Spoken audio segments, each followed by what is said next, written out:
friends, my name is Karen and I'm here to help you get the most out of your iPad, whether that is with lettering or art or journaling. If you are already familiar with my channel, then of course you know that I'm a huge fan of Procreate. It's my all-time favorite iPad app, and so of course I was super excited when I saw version 5.2 come out last week. There are so many new features, I'm actually surprised they didn't call it version 6. In this video I'm going to focus on all the new features related to brushes. So I'm not going to touch on the new 3D features because I'm actually only a beginner when it comes to 3D. So we're going to focus on all the new brush features, and then I'll make another video once I have familiarized myself with the new 3D features as well. But now let's jump right into the first feature, which is the ability to save brush sizes and brush opacities.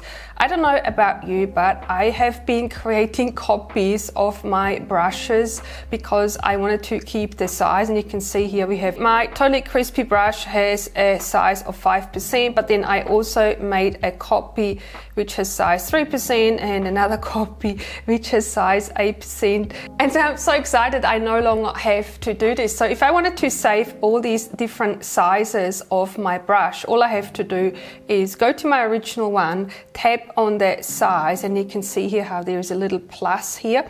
So now I tap on the plus and this will lock it in. So now if I change the size to anything else, I can just tap on the mark here and it will jump right back into that. So now let's see some of the other sizes. So this one here is 3%. So now I'm going to go back to my totally crispy brush and then change it to 3% and then lock this in as well. And so we can do the same thing for the other brushes too. And then we can actually get rid of the duplicate brushes, and that makes it so much nicer and so much more organized. And now I can just tap and change between the different brush sizes, and I don't have to have 4 different brushes anymore. So let's tidy these up right now and delete. And we don't need them anymore, which is fantastic. All right, so now this brings me to the next feature, and I'm super excited about this as well, of course, and that is the ability to see the recently used brushes.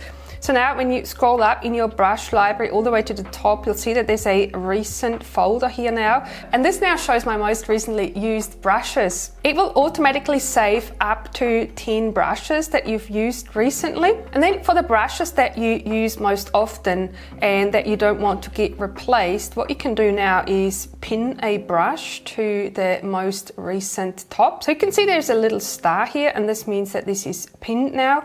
And you can do that with more than one. If you have more than one favorite brush, you can pin these here, and then only the bottom brushes will get replaced. And so the way that these get added to the most recent folder is that you have to start using a brush. So let's, for example, use this brush, and then you go to recent, and you can see now how this has been added here below my 2 pinned brushes. But then of course it's possible that you might not like this to be in your recent brushes anymore. So what you can do now is swipe to the left, and then you can tap on clear. And I'm actually really happy that this is called clear and not remove or delete, because all it does is it clears it from this recent brush list. It doesn't delete the brush, it just clears it out. But then let's say you were going to use it again, and then it just pops back in here. And then another really nice feature here is that you can also find a brush. So these brushes, they come from all the different brush sets that you might already have, and sometimes it's a bit hard to remember where they came from.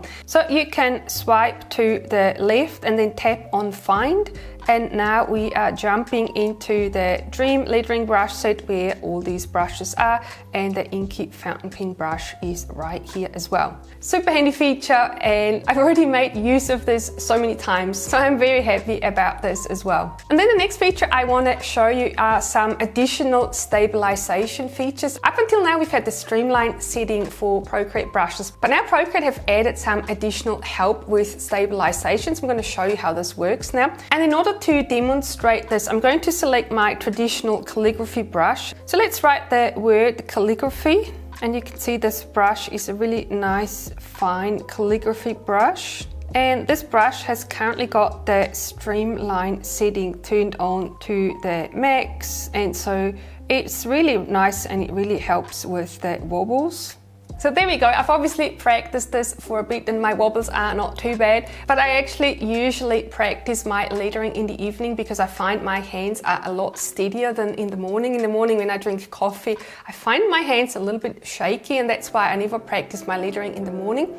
But now let's see what happens if we turn on these additional stabilization features in Procreate. So we're going to go back to the brush menu and we're going to the brush studio, and you can see here how there's a new stabilization tab that's been added to the menu.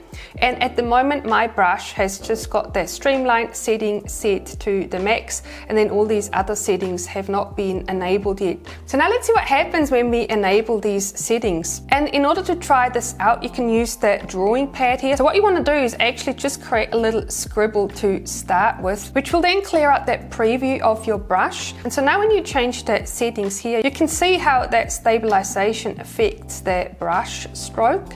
And there's two different settings here. There's stabilization and then there's also motion filtering. And the difference between the two is that motion filtering uses a much more advanced algorithm in determining how to smoothen out your brush stroke. So I actually don't recommend using stabilization. I think motion filtering is a much better setting. So we've got amount and we've got expression, and what you'll see when you start moving this is that the brush strokes get smaller ever so slightly. So now what's happening here is that Procreate is trying to determine the middle between all these extremities here, and that's why the brush strokes get a little bit shorter. But obviously this is not what we want. We actually want these curves because these shape our letter form. So what you want to do instead is turn up the expression setting. So I'm going to turn this down ever so slightly and then turn up expression instead. So now the line looks the same as it did before, but it will still help you with your wobbles. So now let's go back and let's try it out. So let's write the word calligraphy again and see what the difference is. And it's entirely possible that you might not see much of a difference, especially if your calligraphy is already really good. Then you most likely won't notice too much of a difference. But you know, if you're a beginner or if you haven't practiced too much yet, if you've got a new iPad and this is maybe something that you're just starting with, then you will find this setting extremely useful. And you'll find that this is so much more enjoyable because your lines will be nice and smooth, and you will find it so much easier to practice your lettering with these additional settings.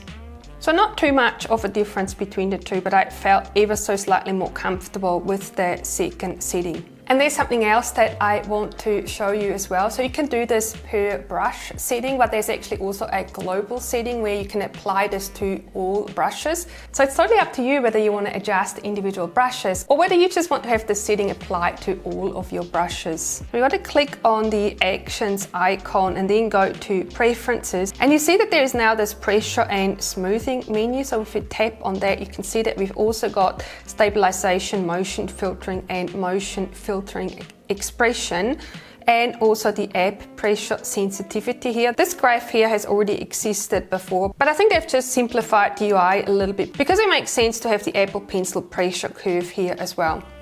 Of course, you can play with these as well. Unfortunately, it's not as easy to get a preview of these settings. That's why I recommend that you try it on the brush settings first. And then once you know the setting that you want, you can go and apply it in the global settings. And again, I don't recommend using stabilization, but I recommend maybe using a little bit of motion filtering and then also adding the motion filtering expression. And then of course you can also change the pressure curve of your Apple Pencil by moving this graph around. So if you're a little bit more heavy-handed like myself, you might want to decrease the pressure here like this. So now when I'm writing, I'm actually going to have to put on quite a lot of pressure to get the thick and thin strokes.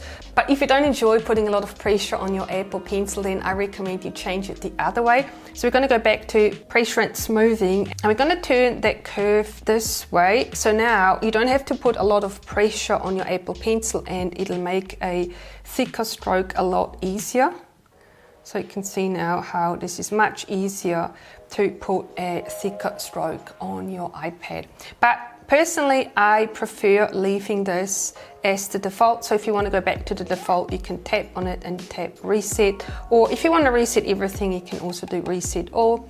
And these are the settings that I'm personally going to be using.